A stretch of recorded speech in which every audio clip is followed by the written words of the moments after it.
Hi అండి, అందరికీ నమస్కారం. జనవరి 11 శని త్రయోదశి. చాలా అరుదుగా వచ్చే పుష్య శని త్రయోదశి. ఇలా చెయ్యండి చాలు, ఇక పట్టిందల్లా బంగారమే. పుష్యమాసం మొదలైపోయింది. జనవరి నెలలో మొదటి ప్రదోష ఉపవాసం రోజున శని ప్రదోష వ్రతం ఏర్పడుతుంది.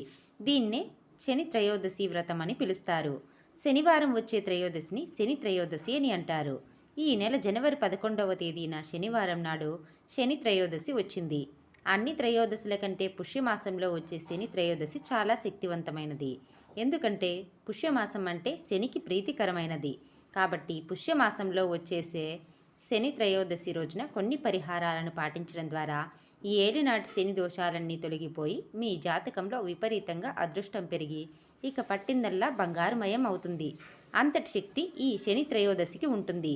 అలాగే శని సంచారం కారణంగా కొన్ని రాసుల వారికి చాలా దురదృష్టం పట్టబోతుంది.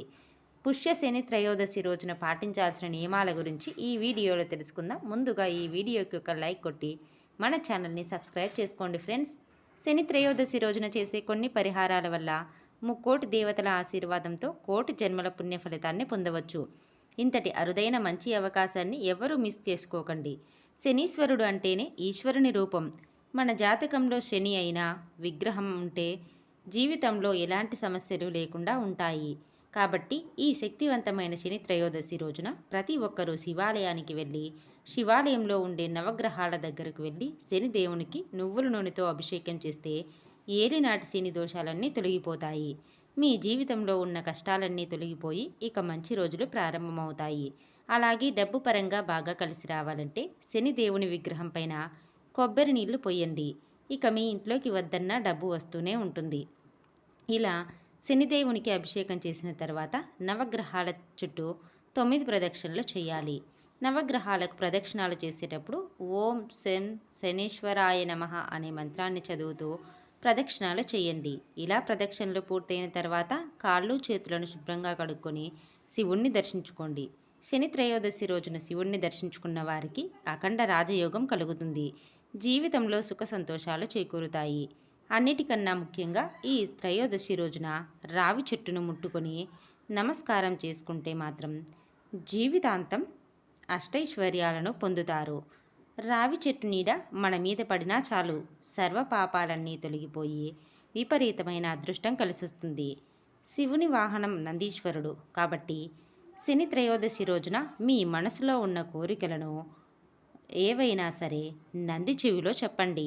మీ కోరికలు ఖచ్చితంగా నెరవేరుతాయి. ఇలా ఆలయానికి వెళ్ళటం కుదరలేని వాళ్ళు ఈ త్రయోదశి రోజున మీ ఇంట్లో పడమటి ముఖంగా ఒక దీపాన్ని వెలిగించండి. 8 ఒత్తులను ఒకటిగా చేసి నువ్వుల నూనెతో దీపం వెలిగిస్తే చాలా మంచి ఫలితం ఉంటుంది. మీ ఇంటికి విపరీతమైన సంపద కలిసొస్తుంది. శని త్రయోదశి రోజున ఉపవాసం ఉంటే చాలా మంచిది.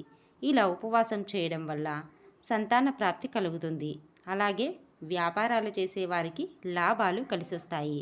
ఈ శని త్రయోదశి రోజున ఓం శనీశ్వరాయ నమః అనే మంత్రాన్ని 108 సార్లు జపించండి. మీ జీవితంలో ఉన్న అడ్డంకులన్నీ తొలగిపోతాయి. ఈ శని త్రయోదశి రోజున రాత్రి సమయంలో ఒక 3 లవంగాలను తీసుకొని వాటి మీద కొంచెం నెయ్యి పోసి ఆ లవంగాలను కాల్చండి. ఈ లవంగాల నుండి వచ్చిన పొగను మీ ఇల్లంతా వేయండి. ఇలా చేయడం వల్ల మీ ఇంట్లో ఉన్న దరిద్ర దేవత బయటకు వెళ్ళిపోయి మీ ఇంట్లోకి లక్ష్మీదేవి అడుగు పెడుతుంది. శని వాహనం కాకి కాబట్టి ఈ త్రయోదశి నాడు కాకికి ఆహారాన్ని పెడితే చాలా మంచిది. అలాగే నల్ల చీమలు తిరిగే ప్రదేశంలో కూడా కొంచెం పంచదారను చల్లండి. శని త్రయోదశి రోజున కాకికి ఆహారం పెడితే శనిదేవుని అనుగ్రహంతో మీ జీవితంలో దేనికి లోటుండదు. మీ కష్టాలన్నీ తొలగిపోయి అష్టైశ్వర్యాలు చేకూరుతాయి. ఈ త్రయోదశి రోజున ఉదయం స్నానం చేసి మీ కాలికి ఒక నల్ల దారాన్ని కట్టుకోండి. కాలికి నల్ల దారాన్ని కట్టుకోవడం వల్ల నరదిష్టి దోషాలన్నీ పొదిలిపోయి మీకు చాలా మంచి జరుగుతుంది. అలాగే ఈ త్రయోదశి రోజున 5 రావి ఆకులను మీ ఇంటికి తెచ్చుకొని వాటికి కుంకుమ బొట్లు పెట్టి ఆ రావి ఆకులను మీ ఇంటి గుమ్మంకి కట్టండి. మీ ఇంట్లో ఉన్న గ్రహ పీడలన్నీ తొలగిపోయి మీ ఇంట్లోకి ముక్కోటి దేవత